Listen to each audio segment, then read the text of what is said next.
Welcome back. We're having all the giggles today in the studio and having lots of fun. So in full disclosure, we should let you guys know that if you haven't picked up on this, we film 2 back to back.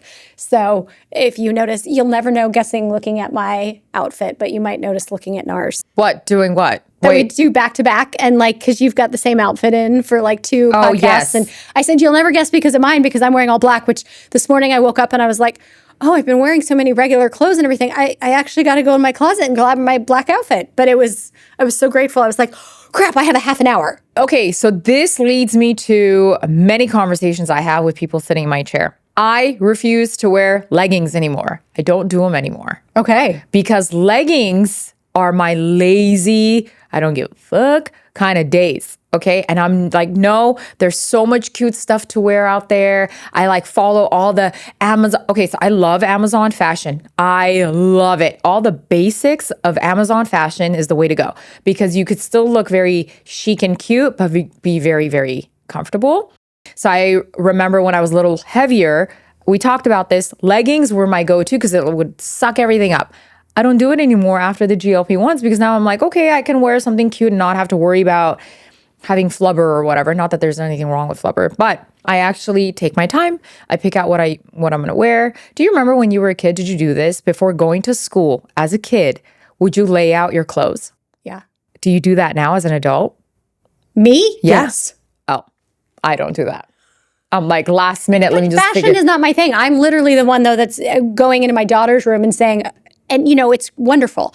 I have a 14-year-old that is amazing with makeup, and I have a 17-year-old that knows everything with fashion, and she will say, no, Mom. Mm-hmm. And I even walked in the other day and I was like, okay, so I've got these jeans and I've got these jeans. It was before the luncheon and I put both of them on. I was like, so I've got these jeans and these are my $300 pair of jeans and they're the fashion and everything like this. And then I've also got these other jeans that are, thank you Old Navy, because they made them they're not Old Navy, but cool. But they made them cool again, mom jeans, right? But they're not mom jeans. They're more of a straight leg, whatever. And so I walked in and she's like, well, what are you going for? Uh-huh. And I said, she's like, what are you talking about? I said, well, at the core foundation, I'm the fitness and nutrition one. And she goes, well, your jeans look better. Your butt looks better in those jeans. So I would wear those jeans. They were not the $300 pair of jeans. Yeah. So she's like, they're great, Mom, but they're not. But I feel like stores like Old Navy had to step up their game. Yeah. Because the competition out there is wild. They could if they're still Old Navy. They have no business charging $60 for jeans at Old Navy. I mean, that's not much, but I'm still, if you're Old Navy, I'm $60 for jeans at Old Navy seems a little steep. On the steeper side. I mean, if I'm going somewhere else, I don't mind spending a couple $100s, right? But I don't know. I think it's just jeans in general are increasing. But then again, here's me. I have no problem spending $100 on my leggings, right? So, I would die if I spent $100. Listen, Amazon leggings are just as fine, okay? Yeah. Not spending $100 on leggings. Get out of here. Yeah, but see, when with me in the fitness industry, I feel like it's something that I wear all the time, and it's so I want them to be. Yeah, it's like your vibe. And as far as I'm concerned, whether leggings go out of style or whatnot or whatever, I've just at my point, my thing is I've worked so hard to have my ass, and I'm gonna fight. The hardest part about having a back injury is it's really hard to work on your butt, and it's so funny. I was listening to this fitness kind of thing and they were talking about a butt and they're like, oh yeah, your butt lasts forever. And it was and the whole soundbite was it doesn't. If only it did, but that's not the case. If you don't work on your butt goes away. You have to keep working on your butt. I have a hard time with that. I have a really hard time with that. I'm more of the upper body. I love nice toned arms. Every time I look at Jen, yeah, her arms. There was a woman at the luncheon. Oh yeah, if you're listening, was a bodybuilder chick. Listen. Her arms were fire, okay? It was one of those when you try to flap your wings, it's not flapping, honey, because she's about to. Yeah. She was right off the bodybuilding scene. She was right off the bodybuilding. And you know what's funny? I have to bring this up because when I was competing at the heyday of bodybuilding, right, and doing all that, I've never had I don't have the bicep vein. That was one thing. You see the bodybuilders and they have the big bicep vein. I always wanted the bicep vein. Well, even when I was the leanest and competing in fitness competitions, there was no bicep vein. I have veins that go this way and wrap up. So I didn't have that big bicep vein. I never had, and you will see, if you look up Corey Matthews and you look up, my bodybuilding pictures, you will see my midsection was super ripped. I had all the Okay, six now pack, that you but said that, I'm looking you up. but Corry the Ma- okay. arms were not, like I never had the super defined arms. And that was always one of my things, even to the point that my coach said, you have to wear a jacket when we go to these things. He goes, because he's like, you have the overall it look. He's like, but you don't necessarily have those arms. He's like, but the whole package put together is something different. So it was so funny because when people say stuff about arms, I always get so self-conscious of arms because they look so different. So I actually don't like bicep veins on women. I think it makes them very masculine. I like them on men. I'm like, oh wow, those are really nice arms. But for women, even though you're in fitness and nutrition and bodybuilding, maybe my opinion's a little bit more, it's different, obviously. But having those crazy veins sticking out of women for me is just way too much. Like I feel like you got too much testosterone going on. Like what's happening with you? Yeah. You're about to turn into a dude. Yeah. But see, that was always me when I was looking at the arms. It's and different looking at because you're all of those. in that world. It was very, very different. Corry Matthews, bodybuilder. Anytime you do. Holy shit, there you are. So see, but I don't have like the striated arm. I cannot believe this is you. You guys, look at this. What is happening? That was the bodybuilding days. Did you have to tan? It's spray tan. Okay. It's like a massive spray tan. We just literally talked about getting suckered into buying something online. And one of the things that I just bought, if you missed the last episode, was the brush on your face. Okay, I also bought a tanning because I don't like to be in the sun because I have very sensitive skin. I think I have this thing called skin allergies because when I'm even sitting in the sun with pants on, I'll get red patches on my thighs. It's like weird. Anyway, just to prevent from aging on a accelerated way. Anyway, I avoid the sun. So I ended up buying this spray tan thing and the girl goes like this in the video. And then her face is like sun-kissed, beautiful. So yes, girl, I got one of those too. It's in the mail. It's coming. Okay, so you have to talk to our good friend Jen. She has a cream that she literally just rubs right on her arms and it makes like all the spots and everything go away. I don't want to do creams because I don't want to be streaky, but apparently this This is like a lotion. spray- She just puts it on as a lotion and that's it. But you know what's weird? How do you get the back? Well, so it would be for, if you're going to an event and you want your arms out. So she would do something. So this spray thing, I literally want to use it every day on my face just for me to have some color so I don't look this white. Looking at the picture we took at the luncheon, right? And so there was like 5 of us. There was you and there was Jen and there was a couple doctors and myself and we were sitting there. And it was so funny because Jen, I love you. And I'm saying this in the most sincerity if you hear this. But so we looked at this photo of Jen and I standing together. And it was so interesting because I'm looking at her and I said, see, this is why I don't want to stand next to her. I said, look at your arms. They're like so lean. And then I said, look at your face. It's like chiseled and all this other stuff. And she's like, Corry, I'm sitting here looking at your face going, your face has got so much like fullness and fat in it. And I love that it's got that. And I don't have this. And I was like, really? Yeah. I was like, I would have never thought that because I look at everybody with a really chiseled face and I'm just like, I just feel like, plump. No, plump is good. We want plump. And which is so interesting until I was listening to some other, I love listening to podcasts. When I'm walking, so I walk the dogs, I always listen to podcasts. And it was this lady and she was talking about, and so this is why I want you to go into this a little bit more about how it was Mel Robbins and she was talking about the jowls, right? And how the skin here is just hanging. And she was talking about how all the fat changes and the bone structure changes and how everything just starts to hang and, loosen. And it's interesting because I look at my mom and my mom has always been told she was younger. She's like aged really, really well, her face. And it's amazing because was a smoker for a really, really long time and she does not eat very well. And so I'm like, well, at least I've got some good genes in there, right? Your face is very plump, which is good.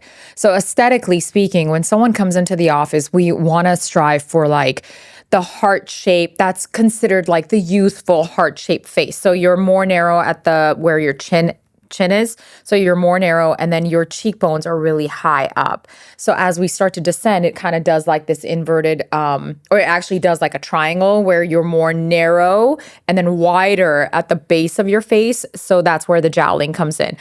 So whether it's collagen and elastin and aging and menopause, whatever the case is, we're all losing bone. Ligaments are drifting. They're going down south. That everything starts to descend and go down. So when we have like the number one request is around the mouth. This is what people always say. I hate this part of my face. So they start to lose volume in the jawline and they want to fix it somehow. But the whole thing is, as we start to lose volume, there's no supporting fat or tissue to lift everything up. So when we talk about biostimulators like Sculptra, you're essentially you're waking up the body saying, hey, wake up, we need to create more volume and collagen and all that. It's not an instant gratification with these biostimulators like fillers are, but you get more bang for your buck in the long run. Because when we get fillers, yes, it's instant. And there's nothing wrong with doing fillers tastefully, carefully, conservatively. When you do fillers, you see instant results. Like I'm looking at your face and you're deficit in X, Y, and Z. I do the filler, you plump up, we're great. But eventually, within maybe 12 months, that starts to metabolize and you lose that volume. So you have to do it again. But with the Sculptra or the biostimulator, you get more and it's an ongoing thing. So you can do a maintenance treatment maybe once a year, once every 2 years. I always say just do a little vial on your birthday, right? That's how you're going to maintain your appearance. It's natural.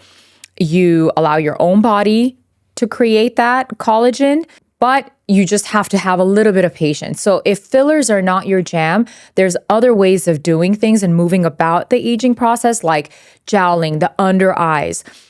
You can do Sculptra. Now, if we're talking about the under eyes, so let's say if you've had the bags that are literally just sitting here, it's because in your mid face, you have no support.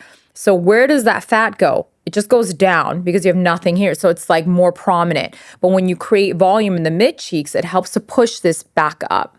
So that's where like artistry comes into play when it comes to fillers and Sculptra and stuff. But you have to be in the right hands.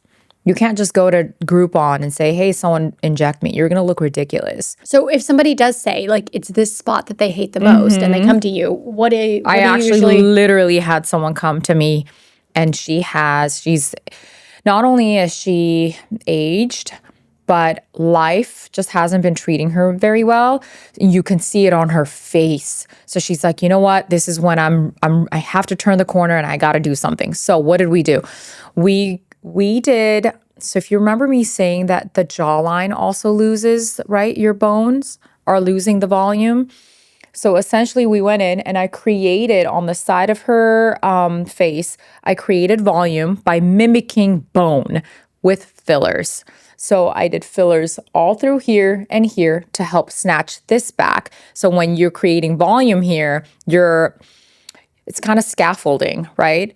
So you pull the skin back this way, it lessens the jowling here. Then there's this thing called chin shadow, where if you look at your face in the like right in the mirror, you look at your face straight head on, you'll see that you have these two little shadows right here. It's because this and this are still there, but then around your mouth, that volume is lost. So you do some chin shadow filler here to pop this out, pop this back, then you have a seamless jawline. It's all artistry.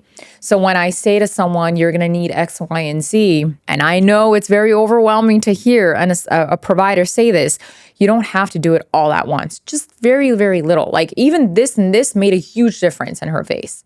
Then slowly you can start doing your nasolabial folds. You could do your cheeks. You could do your temples, however you want to move about it. But that's what I mean. Like, what's your priority, right? So whatever your priority is, you try to fix around that area of your face. There's a lot you can do with aesthetics. You just got to do it right. Yeah. I think that's not overly done. Yeah. I think giving people some of that insight so that they can hear it definitely helps. And it's important when you go talk to someone, and if it's your first time, let's say we love virgin faces, right? Because you're not trying to chase something.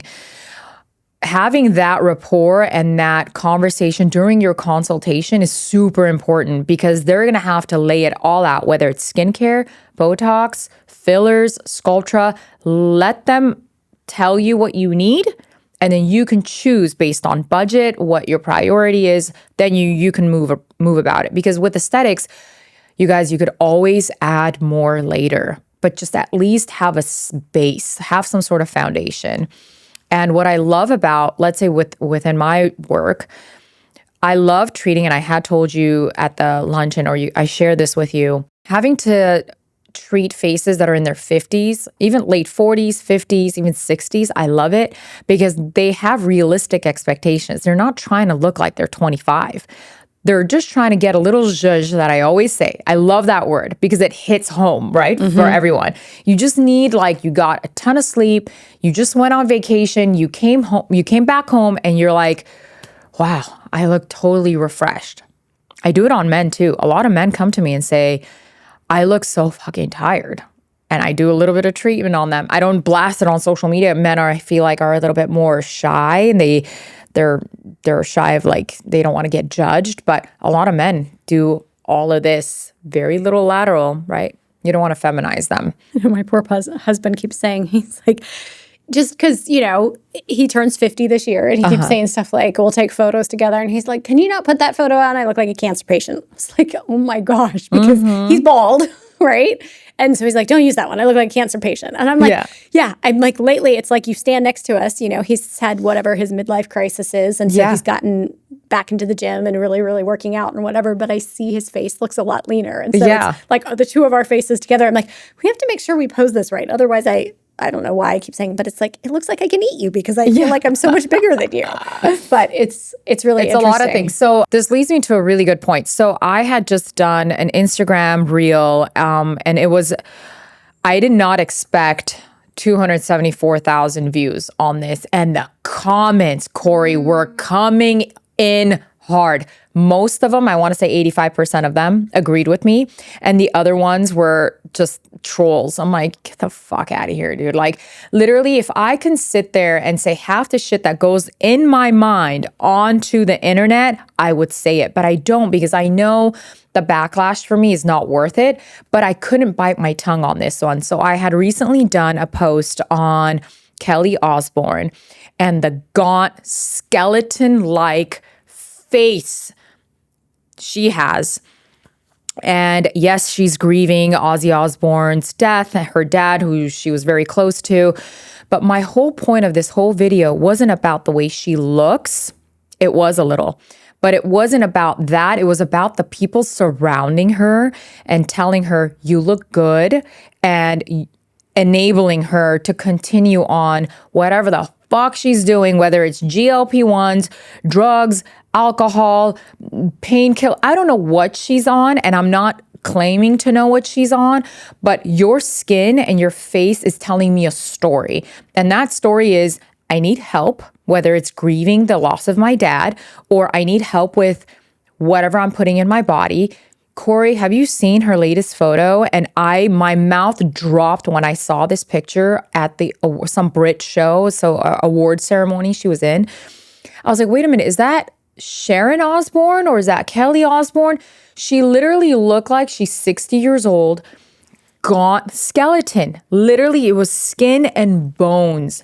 And I was like, holy crap, this is not normal. This is not normal for people to see. And then they judge it. They're like, oh, GLP-1s have done this. Well, listen, GLP-1s have saved thousands of lives, hundreds and thousands of lives. Like, you're not on the verge of cardiovascular, like a heart attack. You know what I mean? So it was just putting such a bad rep out there with the whole GLP-1 situation. And it looked disgusting. It was really bad. It was really, really bad. So where was I getting at with this whole story? Yeah, like there's a limit on what you can do. And oh yeah, this is what I was trying to get at. When you lose that much weight and you're very skinny, by all means, do whatever you need to do, like body-wise. But your face, you could do other things to replenish some of that youthful glow, right? The plumpness that you have. Most people need that because they lose it. So the fact that Jen is standing next to you saying how fantastic you look, you do look great. You do. Well, thank you. Yeah. I think it's interesting because there's this whole movement in the fitness industry too that's basically saying, you know, are we going for skinny or are we going for strong? Because, you know, they're seeing it because people are taking it a little too far. Yeah. And see, you know, what I'm finding in the bodybuilding industry, it's not so much the GLPs, it's all the other peptides that are being used in the bodybuilding industry. So like, you know, and people, you know, I will tell anybody listening to this, like if you're competing in my all natural bodybuilding show, GLPs are illegal. You cannot use them. You cannot, I mean, in my bodybuilding show, as of right now, I literally couldn't compete in my bodybuilding show anymore because of the fact that I am on hormones. You actually can't be on any kind of hormones. Because you need to be super clean. You can't be on any, you can't be on estrogen, you can't be on testosterone, you can't be on any of these. I'm raising my hand here. Yes. The pictures, literally the pictures that we just saw, right, of, let's say, Corey Matthews, male version, Corey Matthews, you. How do you look like that without any type of outside supplementation? Like, do your muscles have the ability to get that big and that ripped where you're toning down? Not as the guys. The guys are huge. I mean, in the bodybuilding industry, steroid use is rampant. It is definitely rampant. And so that's why we do have the all-natural shows. So like the all-natural shows, the bodybuilders that are going to be in my all-natural shows, you're going to see they're much smaller. They're like Arnold Schwarzenegger used to look when he first started. So they're aesthetically very pleasing to look at. Yeah. Because they don't have those super huge muscles. I didn't take I never did any testosterone, I was never on any steroids. I mean, technically I'm on a steroid now because I use testosterone cream being in, you know, post-menopause. But that's really interesting because our all-natural shows. Yeah, exactly, right? You had to wait until you hit menopause to get on steroids. So you can have any steroids. You know, so those things aren't allowed in the bodybuilding community. But so it's really interesting to see because I see so much of it in what we're doing. And it's really interesting because I've got a reel that's coming out. It's all about GLPs and I'm talking about them even more so. And, you know, I think over the last couple of years, kind of my feeling towards them has changed. I see more and more people that I'm working with, but it's really, I tell all these people that I'm working with, it's a tool. It is a tool for success. But it's just like years ago when I sold fat burners and stimulants in my nutrition stores. They're tools for success. But at the end of the day, if you don't do all the things that you need to do to be healthy, there's an issue. You know, my worry with the people that are, I would say, abusing the GLPs, not doing all the stuff that they need to do with it, is, you know, sarcopenia, osteoporosis. Like, I worry in 5-10 years from now, the people that are abusing it, what's going to happen? Like, we were just talking about this morning, is that I was talking to, you know, the fitness trainer or whatever, and I brought it up, and I was like, if you've got friends that are talking about GLPs, because I've had a lot of women recently that are coming to me and saying, well, I tried it and I did it and it didn't work and all this kind of stuff. And I'm asking where they're getting it. It's because they're getting it from the MLMs that are all selling the GLPs now. And I said, you know, and so my biggest thing is I've just been educating these women. I'm like, you have to do the nutrition. You have to do the weight training. You have to do the protein. So it's a tool. And while the medical research shows all the long-term health benefits of it, that's all been under medical guidance. Absolutely. And now we're in this, you know, it's the same thing when I did bodybuilding all these years ago and people were getting, you know, there was this whole trend in our nutrition stores where people were taking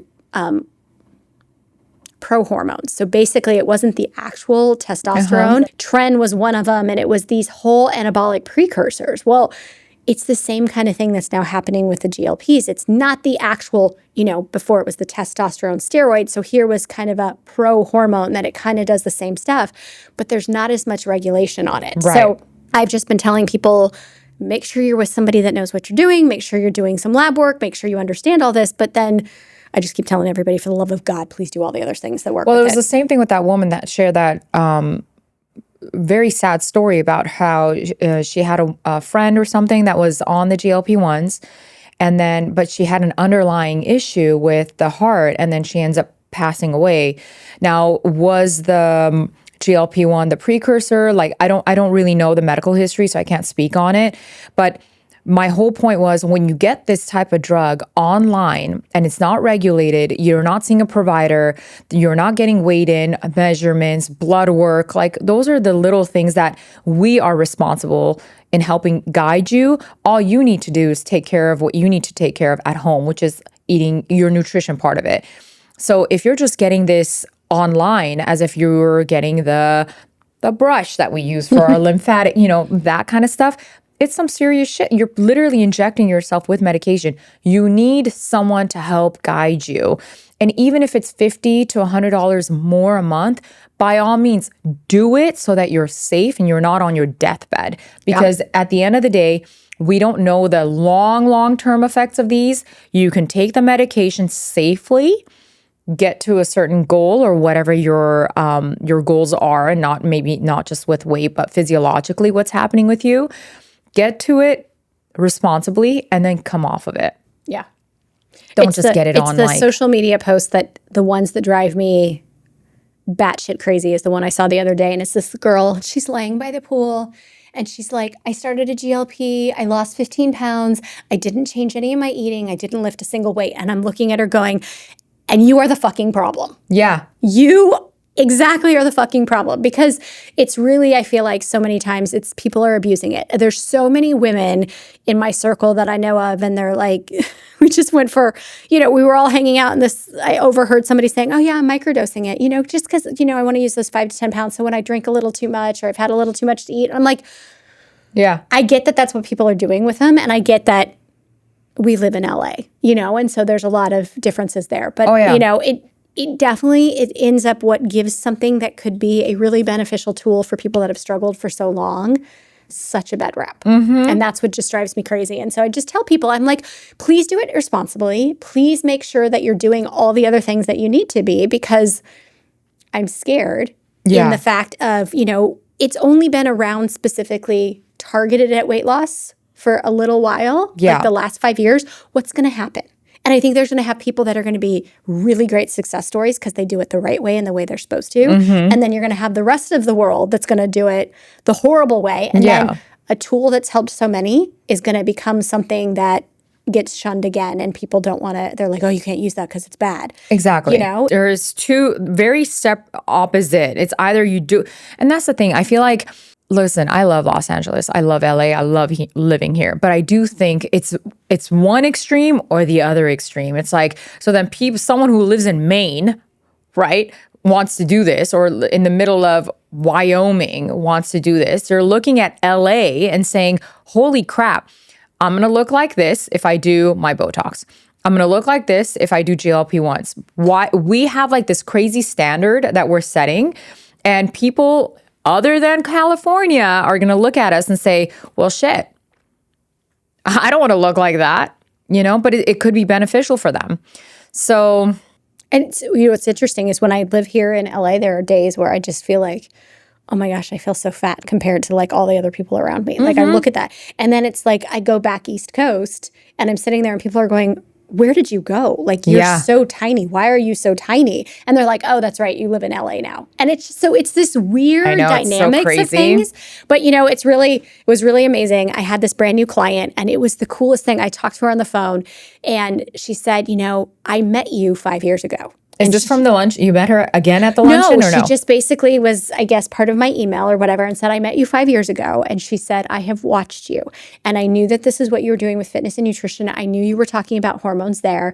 And I've watched you 5 years later. And she saw some of the social media stuff or whatever. And she's like, you are literally just thriving. You are thriving through perimenopause and menopause. And so I had to talk to you because I don't feel that way. And I want to feel that way. Oh, and good. She's like, I knew that based on your background and your education, you knew what was working and it's evident in what you're doing and seeing you out and, all the social media stuff and you're doing. Yeah. And so it was just this whole full circle. Like I have goosebumps just thinking about it. Reassuring. It was like, wow, like my journey, because sometimes I feel like I overshare or whatever, but just hearing these women talk about, I trust you. I want to talk to you. Yeah. And I've seen it come full circle and see what you're doing, That's and so great. It's been really, really nice to talk to some of these women. And just recently, I think, I have probably when GLPs came out, I absolutely hated them because, if you're in the fitness and nutrition space and you've been doing this all along and telling everybody how to do it the freaking hard way,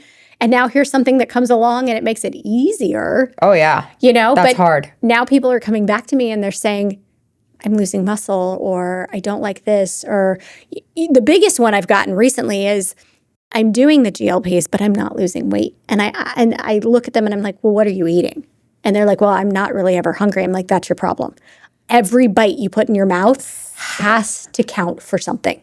So I'm so happy you brought that up. There is a new drug on the market. It is not FDA approved yet, retatrutide.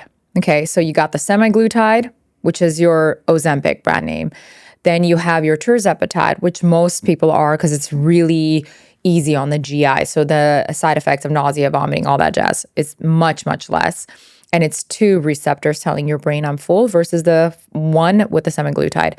Now there's retatrutide. Could they pick any like easier names to say? I know, it's so crazy. I feel like it's the ratatouille. What's that cartoon? Ratatouille, yes. It's literally sounds like that.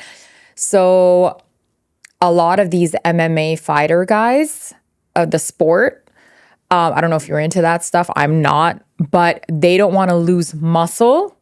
They still want to ramp up with their energy and lose a little bit of that fat. That's the newest thing that's coming out.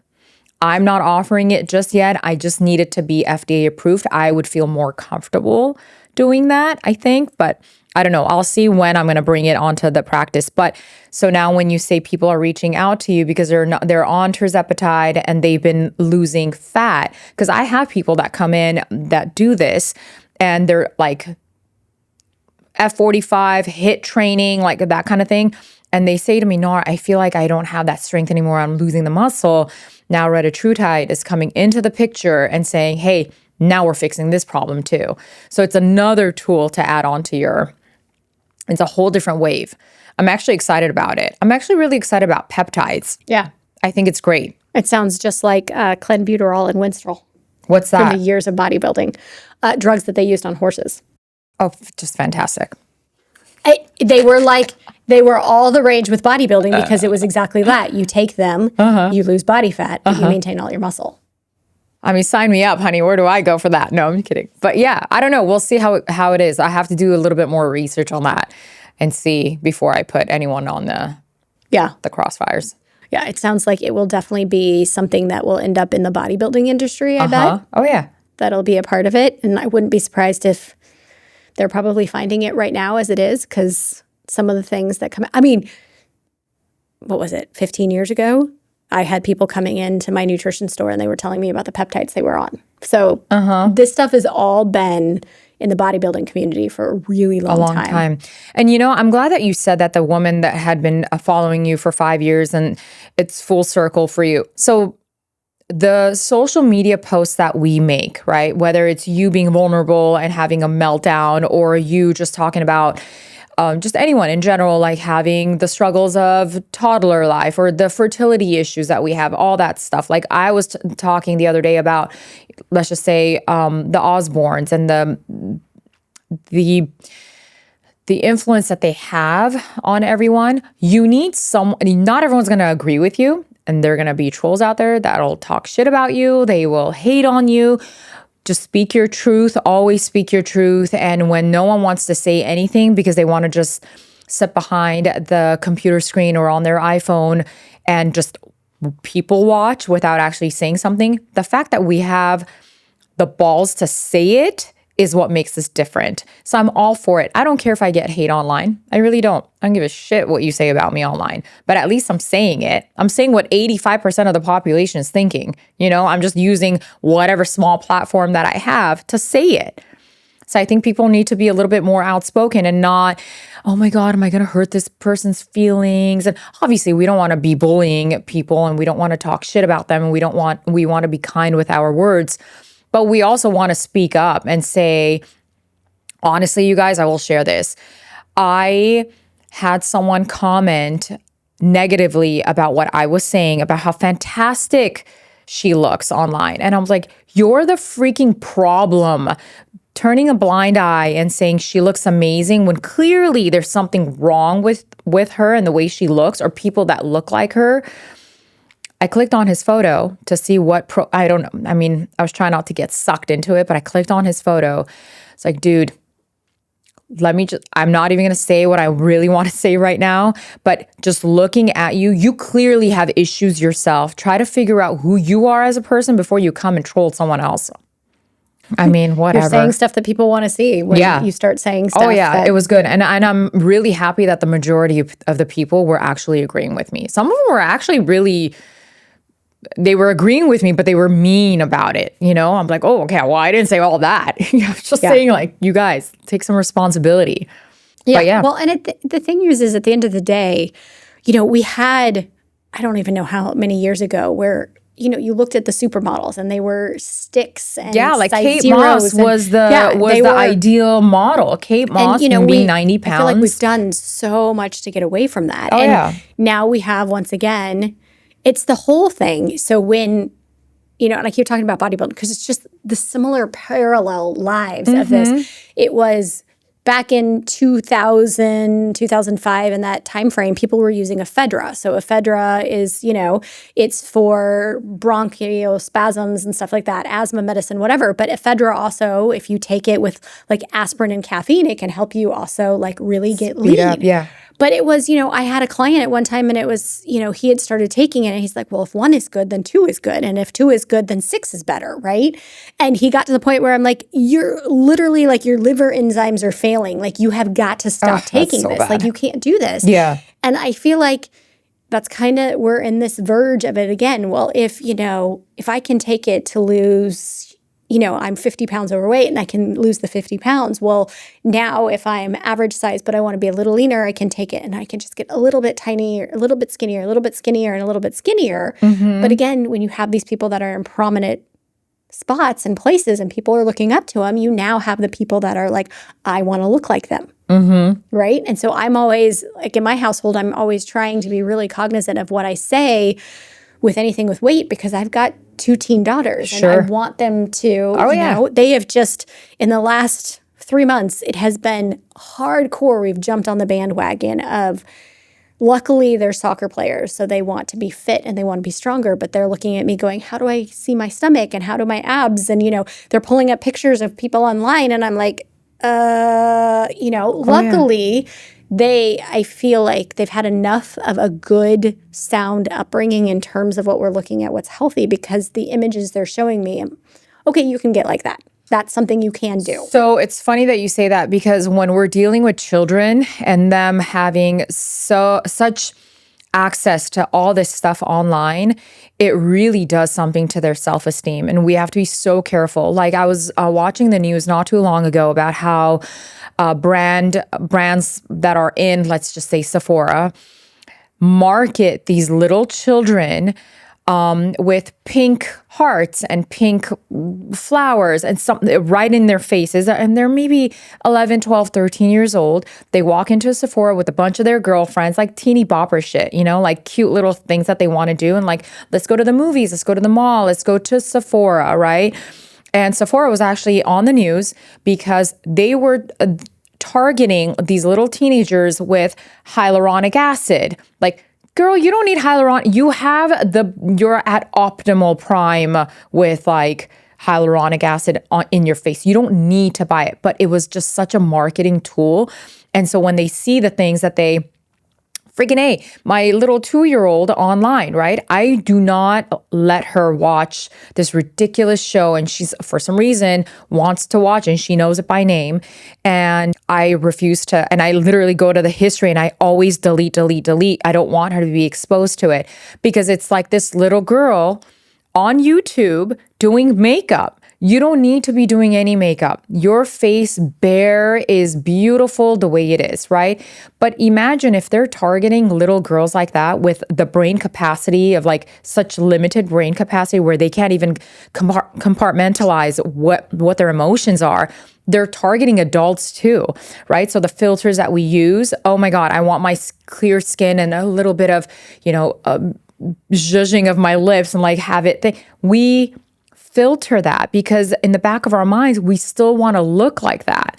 So we have to be so careful what we show our children on the internet. When someone sits in my chair and says, I want this type of treatment, I want lips like this. I said, do you have before and after pictures of you, what you used to look like 20 years ago? Because if you've had thin lips all your life, I can't give you Angelina Jolie looking lips now. Anatomically, it's impossible.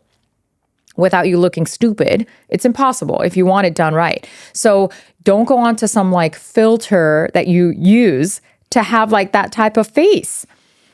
I don't know. It's a slippery slope. It really is. Let's wrap it up. Thanks for listening. They're going to leave that in there.